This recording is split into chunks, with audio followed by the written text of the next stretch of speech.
नमस्कार, उत्तराखंड समाचार में आपका स्वागत है। मैं रागिनी बिंजोला। सबसे पहले मुख्य समाचार। चीन में हुई एससीओ की बैठक में भारत की बड़ी कूटनीतिक जीत। घोषणा पत्र में पहलगाम हमले की हुई निंदा। आतंक के खिलाफ लड़ाई का लिया संकल्प।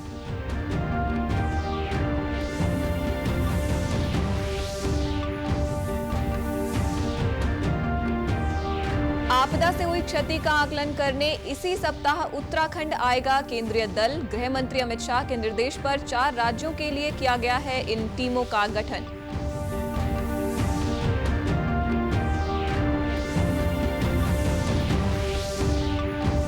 और उत्तराखंड में लगातार जारी है बारिश का दौर। मुनकटिया और टिहरी में वाहनों पर बोल्डर गिरने से 3 लोगों की मौत। कई जिलों में आज भी स्कूलों और आंगनबाड़ी केंद्रों में रहा अवकाश।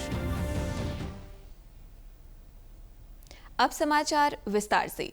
चीन में हुई एससीओ की बैठक में एक तरफ पाकिस्तान को कड़ी शिकस्त मिली है तो वहीं भारत की बड़ी कूटनीतिक जीत हुई है। बैठक खत्म होने के बाद शंघाई सहयोग संगठन के राष्ट्राध्यक्षों ने जो घोषणा पत्र जारी किया है उसमें जम्मू कश्मीर में हुए पहलगाम आतंकी हमले की कड़ी निंदा की गई है। वहीं भारत के लिए ये बड़ी बात है कि जिस मंच पर रूस और चीन जैसे दिग्गज देशों के राष्ट्राध्यक्ष मौजूद थे वहां पाकिस्तान के सामने ही पहलगाम हमले की निंदा करते हुए आतंक के खिलाफ लड़ाई लड़ने का संकल्प लिया गया। एससीओ की बैठक के बाद सभी सदस्य देशों ने साझा घोषणा पत्र जारी किया। इसमें कहा गया कि एससीओ के सभी सदस्य देश पहलगाम में हुए आतंकी हमले की कड़ी शब्दों में निंदा करते हैं। घोषणा पत्र में यह भी कहा गया कि सभी सदस्य देशों की मृतकों और घायलों के परिवारों के प्रति अपनी गहरी संवेदना है। यह भी कहा गया है कि ऐसे आतंकी हमलों के दोषियों और मदद करने वालों को न्याय के कटघरे में लाया जाना चाहिए। उत्तराखंड, हिमाचल प्रदेश, जम्मू कश्मीर और पंजाब में आपदा से हुए नुकसान का आकलन करने के लिए इसी सप्ताह केंद्रीय दल इन राज्यों का दौरा करेंगे।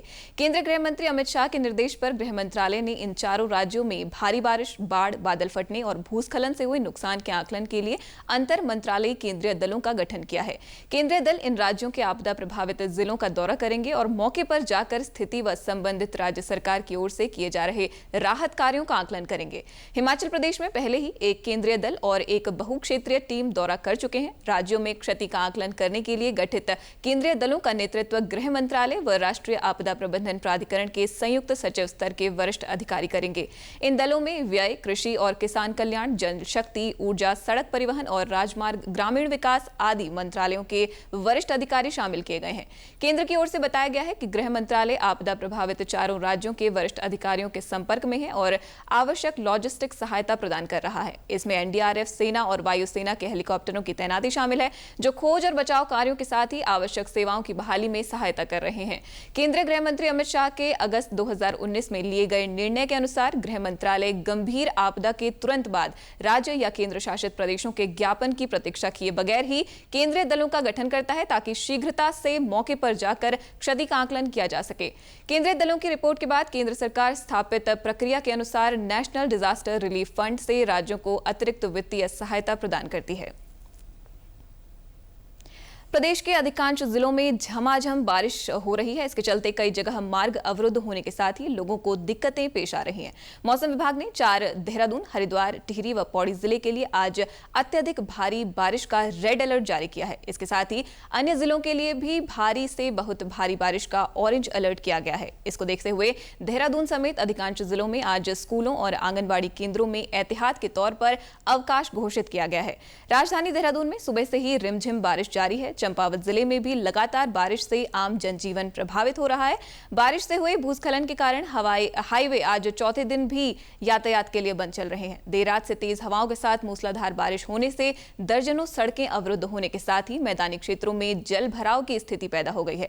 बारिश से नदी नाले उफान पर हैं। शारदा नदी का जल स्तर भी बढ़ रहा है। जिले में स्कूल बंद रखे गए हैं। चमोली जिले में बारिश के कारण ग्रामीण क्षेत्रों को जोड़ने वाले 54 लिंक मार्ग अवरुद्ध हैं। जिले में स्कूल व आंगनबाड़ी आंगनवाड़ी केंद्रों में अवकाश घोषित किया गया है।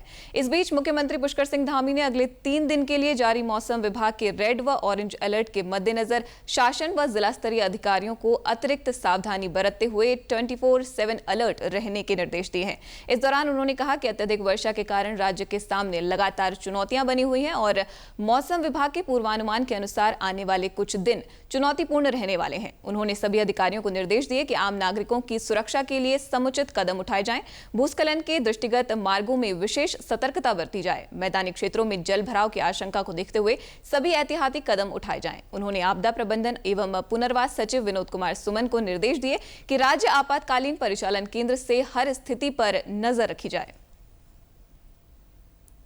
उत्तराखंड में कई जिलों में बारिश से जहां जनजीवन अस्त व्यस्त है, वहीं 24 घंटे के भीतर अलग अलग हादसों में 3 लोगों की मौत हो गई है।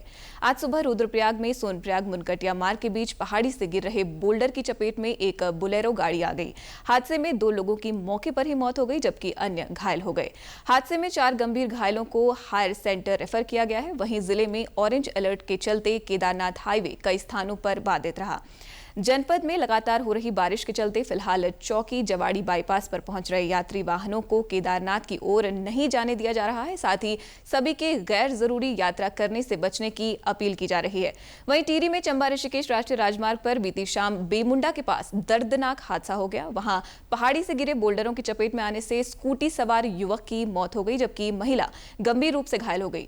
सूचना मिलते ही तत्काल थाना नरेंद्रनगर पुलिस मौके पर पहुंची। महिला को प्राथमिक उपचार के बाद एम्स ऋषिकेश रेफर किया गया है। जानकारी के मुताबिक हादसा रविवार शाम उस वक्त हुआ जब चंबा से ऋषिकेश की ओर जा रही स्कूटी बेमुंडा में जंगलात चौकी से लगभग 70 मीटर आगे पहाड़ी से पत्थर गिरने के कारण उसकी चपेट में आ गई।